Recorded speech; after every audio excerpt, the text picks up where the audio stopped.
Chers compatriotes, il nous est permis en toute responsabilité, dignité et foi d'avoir une pensée commémorative pour le 57e anniversaire de notre accession à l'indépendance.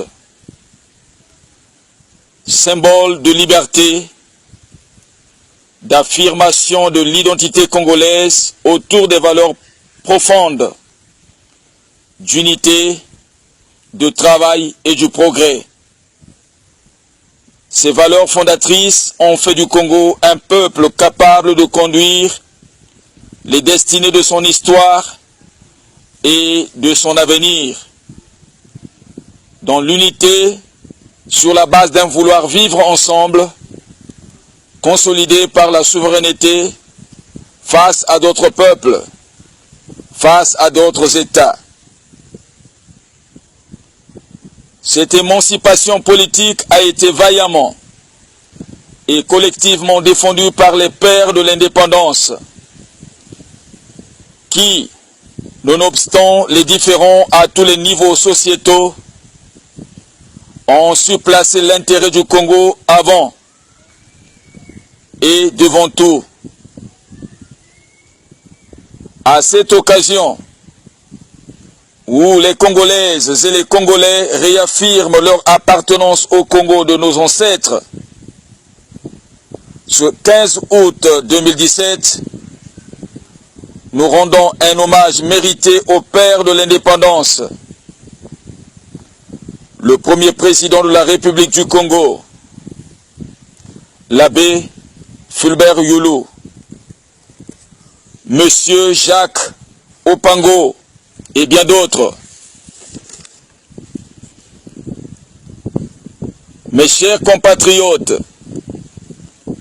d'âge en âge, de fil en aiguille, ce riche héritage qu'ils nous ont légué s'effrite et s'effond. Les valeurs d'unité, de justice, de paix et de liberté sont déformées et remplacées par les barrières de l'intolérance, du tribalisme, des injustices sociales et du totalitarisme ambiant. Jadis, le Congo faisait partie des pays les plus sûrs dans les domaines de l'économie, des technologies, de l'éducation, du sport et même du social. Aujourd'hui et maintenant, tout ce qui a été acquis laborieusement et au prix de tant de sacrifices a été détruit si facilement et avec insouciance. Où va notre cher beau pays? La démocratie n'est devenue qu'une illustration verbale, dépouillée de toutes les valeurs du respect des droits de l'homme et des libertés fondamentales. En effet, mes chers compatriotes, depuis le 15 octobre 2015, date du référendum constitutionnel, mais anticonstitutionnel, selon l'expression de la majorité des Congolais, jusqu'aux instants où je m'adresse à vous, dans notre pays, hélas, l'irrégularité répréhensible est devenue la règle. Le principe de guide du pouvoir régnant. Nous avons assisté à la violation flagrante du principe de la non-rétroactivité de la loi. Celles-ci devront produire les effets que pour l'avenir. Or, Par la promulgation de la nouvelle Constitution, toutes les institutions devraient être éprouvées par la caducité. Le scrutin présidentiel a été anticipé en mars 2016, sans tenir compte des délais constitutionnels. De même, l'ambiguïté déconcertante entre l'institution présidence de la République, régie par la Constitution nouvelle, et le Parlement sous l'empire de la Constitution ancienne. Tout est irrégulier. Même l'institution primature a été mise en place de façon retardée et irrégulière. Aussi, s'écartant des vrais problèmes auxquels fait face le Congolais lambda, notamment la crise économique, politique, sociale et culturelle, le pouvoir régnant s'est-il résolu à arrêter tous les opposants et les jeunes qui ont dit non au système, au totalitarisme. Ils sont nombreux, mis aux arrêts, dans les geôles publiques, mais aussi privées, où ils subissent des traitements inhumains et dégradants pour délit d'opinion. Certains y trouvent la mort à vue d'œil. Nous ne cesserons de le dénoncer. Au demeurant, la justice qui devrait être le paravent de tous les abus est hélas aux ordres du pouvoir. Comment dans ces conditions peut-on confier notre sort à un tel pouvoir irrégulier qui transforme son indépendance en état hybernétique? Nous résistons, non pas parce que nous avons peur de la justice, mais parce que la traque à laquelle nous sommes assujettis n'est nullement fondée sur le droit. Elle vise simplement notre élimination physique. La situation pour laquelle elle est prétextée est essentiellement politique. La résistance est un droit que nous exprimons et dont nous nous prévalons devant l'oppression acharnée du pouvoir en place. Quoi que ça nous coûte, c'est grâce à Dieu le Très-Haut qui, par sa main puissante, manifeste sa majesté. Mes chers compatriotes, nous ne cesserons de le dire que le pouvoir, manifestement, marque sa fuite devant l'urgence. L'urgence de l'évidence de la crise multidimensionnelle qui plonge notre pays dans un état comateux. Tant le marasme économique, financier, judiciaire, politique et social est si profond que la faillite de l'État, si l'on y prend garde, est imminente. Mes chers compatriotes, le Congo se meurt et fait face à un niveau d'endettement très élevé, de près de 120% de PIB. L'épargne nationale pour les générations futures, pourtant annoncée à tout vent et avec tambour et trompette, n'est qu'un leurre. Un mensonge monté au sommet de l'État.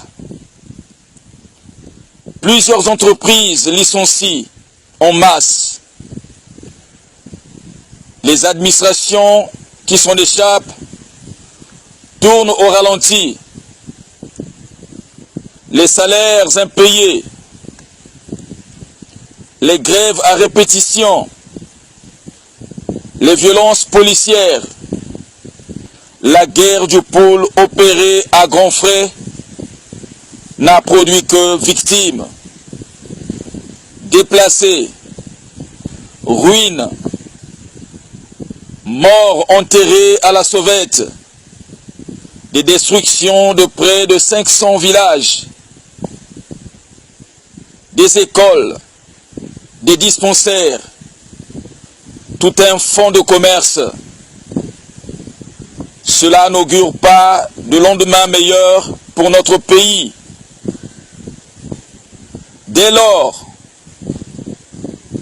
l'on ne peut, si ce n'est pour faire diversion, nous endosser la responsabilité de l'incapacité du pouvoir régnant